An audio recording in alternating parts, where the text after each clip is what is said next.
The biggest project that the ESA is working on right now is to convince WSU to stop investing in the big 200 fossil fuel companies, one of those, as an example, being ExxonMobil.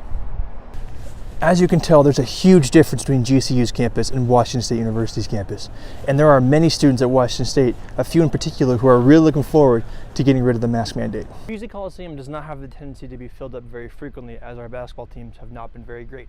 And this was still the case even during the NIT game, mostly because of the fact that it was over spring break and that students weren't around to come watch it. We want to say just a huge thank you to the Stoll family for starting the endowment fund that was able to send us to Madison Square Garden, the mecca of basketball, for us to follow our dreams like this, and for you all to have donated to support KUGR is just absolutely incredible. We could not be more grateful for you all. There isn't a human being in the United States who hasn't had some encounter with fossil fuels. Washington State University's campus has been running almost completely off fossil fuels ever since being built, and there's a group of students who want to change that. So ESA stands for Environmental Sustainability Alliance, our student organization on campus, and we focus on working with WSU and trying to create a more sustainable and more eco-friendly community on campus. We run off of predominantly petroleum, and then I think that's locally sourced in Pullman. The biggest project that the ESA is working on right now is to convince WSU to stop investing in the big 200 fossil fuel companies, one of those, as an example, being ExxonMobil. So, off the top of my head, they're predominantly, we're focusing on the top 200 petroleum, oil, and coal.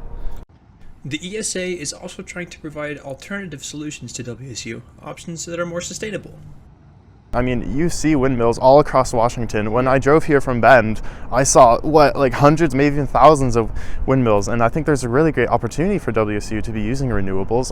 Hydro might be an option, but I mean, wind and solar are really great options, especially for our location. WSU went through over 378,000 gallons of fuel, propane, and diesel in the year of 2020. With numbers like this, WSU will continue to contribute to the issues of climate change. With Monroe News 8, I'm Monson. Enrique, a student at Grand Canyon University in Phoenix, Arizona, appreciates that he doesn't have to wear a mask everywhere.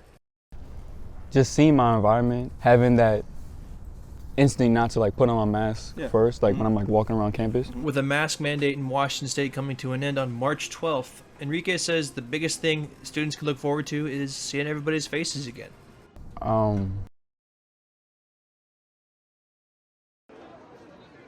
And just